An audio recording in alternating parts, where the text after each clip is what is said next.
Olá, seja muito bem-vindo à aula de Direito Constitucional. Eu sou a professora Amanda Almozara e na aula de hoje vamos dar início ao estudo do controle concentrado de constitucionalidade.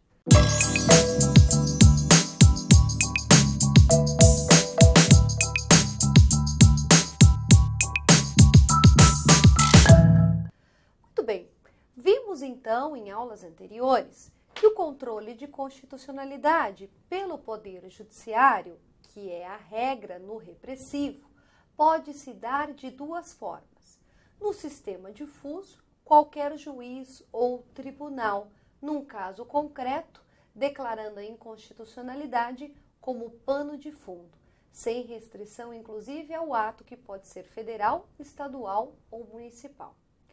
Já o controle concentrado de constitucionalidade, ele é chamado de concentrado porque ele é realizado por um único órgão. Órgão este incumbido da defesa e guarda da Constituição. O sistema do controle de constitucionalidade concentrado, ele decorre do sistema austríaco ou europeu continental, que em 1920 a ideia de Kelsen de controlar a constitucionalidade com base em um ato formalmente estabelecido como superior. Muito bem, é por essa razão que o controle de constitucionalidade concentrado também tem vários sinônimos. Ele é realizado por um único órgão, por isso controle concentrado. É realizado diretamente por ele, por isso controle direto. Só que existe uma característica que diferencia esse controle do controle que a gente estudou no controle difuso. O que é que diferencia o concentrado do difuso? No controle concentrado, não existe um caso concreto. O mérito do pedido é a declaração de inconstitucionalidade. Não existe lide, não existe caso concreto, não existem partes tecnicamente. Não é um processo tipicamente do civil, penal, trabalhista, ou seja o que for. É um processo diferente. E o que tem de diferente aqui? O propósito deste processo é única e exclusivamente a análise do ato em abstrato e a verificação da sua compatibilidade em face da Constituição. Por isso que ele também é chamado de controle abstrato de constitucionalidade. Por que abstrato? Porque a análise de forma abstrata da lei em face da Constituição. Ela é ou não constitucional? Dou um exemplo. Imagine que o Congresso Nacional aprove uma lei que estabelece como pena àquele que praticar estupro contra a criança a pena de morte ou a pena de tortura. Seria possível esta pena? Então, pensa o seguinte, há necessidade de um caso concreto para se verificar se esse dispositivo é ou não compatível com a Constituição? Não. Só analisando o dispositivo abstratamente, já há a possibilidade de se verificar se ele é ou não compatível com a Constituição. Então, é a análise do texto da norma, é a análise do texto da lei. Por isso, abstrato. Não há uma lide, não há um caso concreto. Também via de ação, porque o propósito não é utilizar a inconstitucionalidade como argumento para se conseguir algo. O mérito do processo é a própria inconstitucionalidade ou constitucionalidade. Por isso, via de ação. E também um controle fechado, porque somente o Supremo Tribunal Federal pode realizá-lo. Além de um controle objetivo, porque não existem partes neste processo, como formalmente existe nos demais processos tradicionalmente, ok? Muito bem, então o controle concentrado, ele é realizado pelo guardião da Constituição. É a análise de forma abstrata da lei em face da Constituição, verificando a sua compatibilidade ou incompatibilidade. O controle concentrado de constitucionalidade, ele pode acontecer por meio das chamadas ações constitucionais. São elas ação direta de inconstitucionalidade, ação declaratória de constitucionalidade e ação de descumprimento de preceito fundamental. Toma cuidado porque as siglas, elas são muito parecidas. Então, eu tenho a ADI ou para alguns ADIM, ADC ou para alguns ADCOM e, por fim, ADPF. Muito bem, em todas eu tenho o D, a letra D, só que em cada uma delas o D tem um significado. Na ADI, o ADIM é a ação direta de inconstitucionalidade. Na ADC é a ação declaratória de constitucionalidade.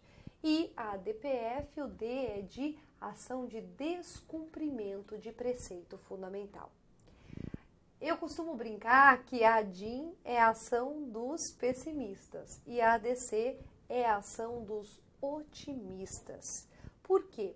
Porque o intuito da ADIM ou da ADI, tanto faz a sigla que a gente utilizar, é o reconhecimento de que a lei ela é incompatível com a Constituição. Então, o propósito é a declaração de inconstitucionalidade. Já na ADC é exatamente o oposto.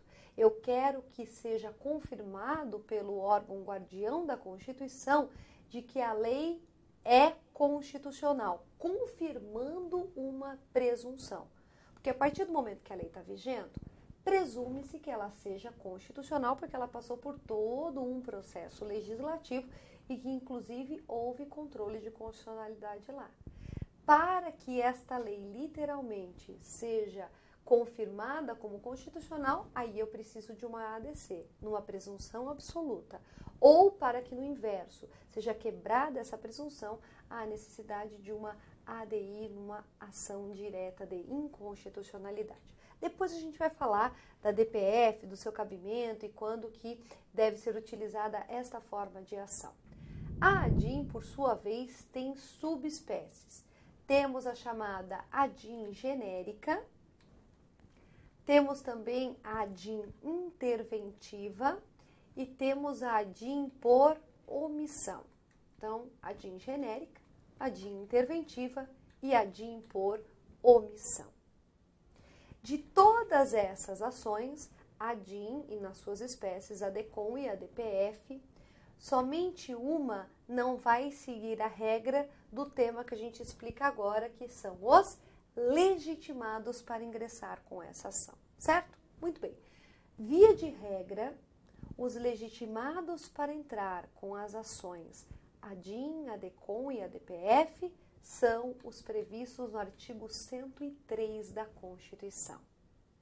Essa regra só não se aplica à ADIM interventiva. As demais, o artigo 103 é que indica quem são os legitimados para fins de ingresso com essa ação. Então, não é qualquer pessoa que pode apresentar no Supremo Tribunal Federal um pedido para análise abstrata de uma lei em face da Constituição, seja para reconhecer a sua inconstitucionalidade, seja para declarar a sua constitucionalidade. Quem são, então, aqueles que têm este poder, que são os legitimados e que podem apresentar perante o STF esse pedido, ou, em outras palavras, entrar com as ações? Temos os legitimados basicamente divididos em 3 blocos, e assim fica facinho de você memorizar. São 3 mesas, 3 autoridades e 3 instituições. Então, são 3 mesas, 3 autoridades e 3 instituições. Quem são as 3 mesas? E mesa é um órgão da Casa Legislativa.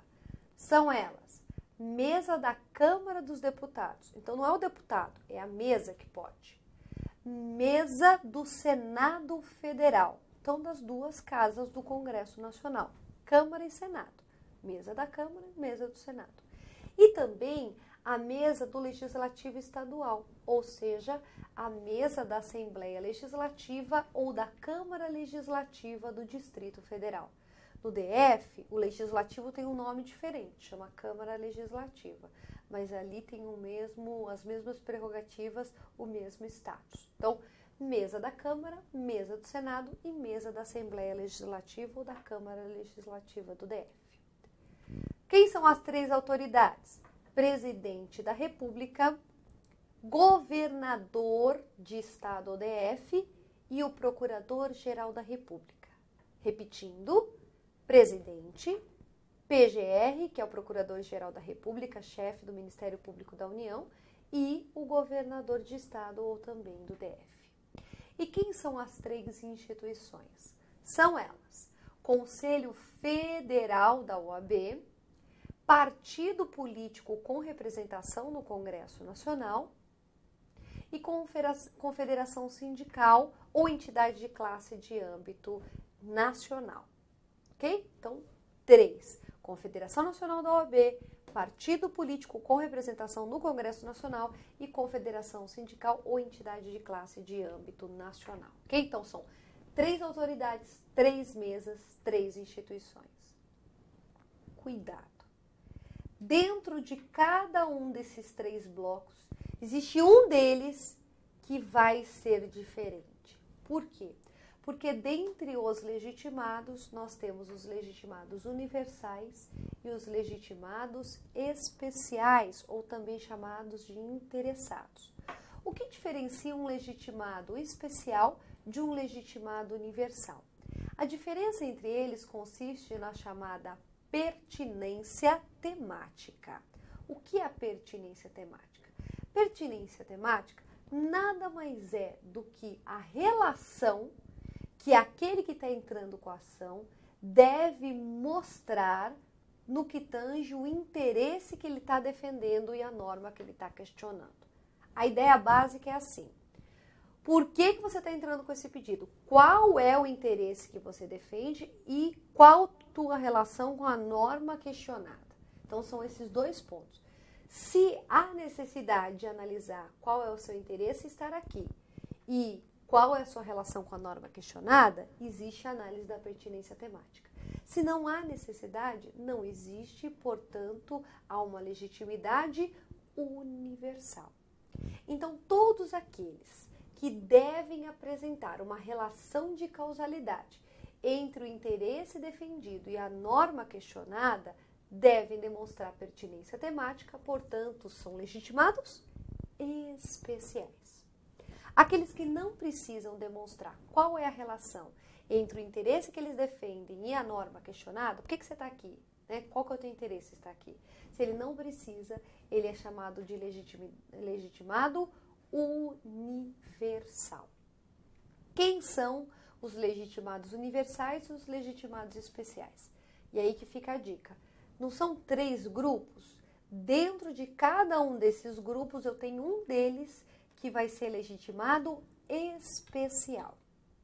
Aí você fala, professora, eu não vou decorar. Vai sim, sabe por quê? Olha só o raciocínio lógico.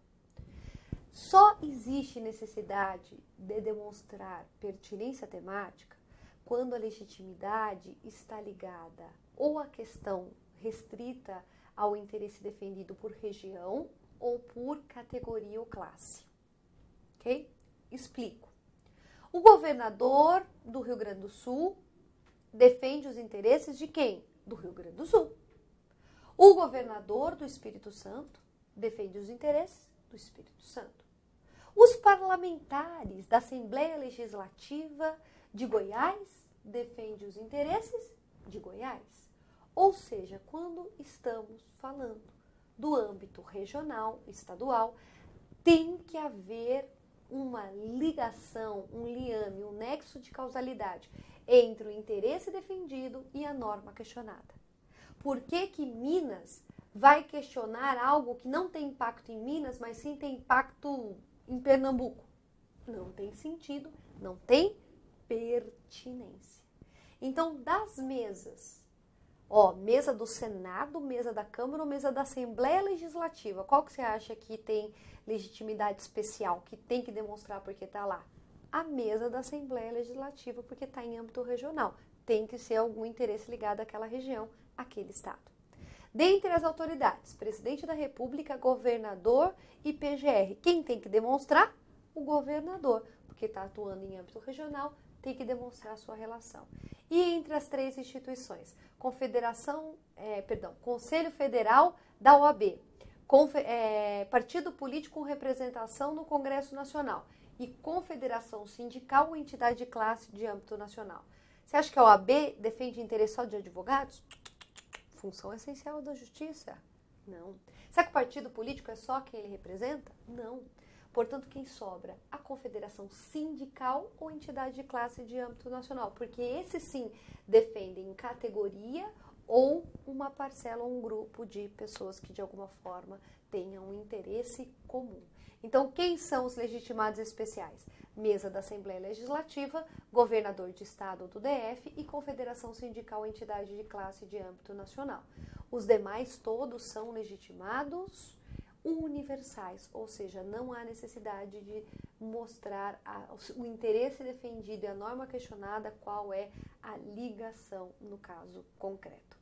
Espero que você tenha gostado dessa aula. Se gostou, curta e compartilhe. E eu já convido você para assistir a nossa próxima aula, estar conosco aqui no próximo encontro e dar continuidade ao estudo do controle de constitucionalidade. Obrigada pela atenção e até lá!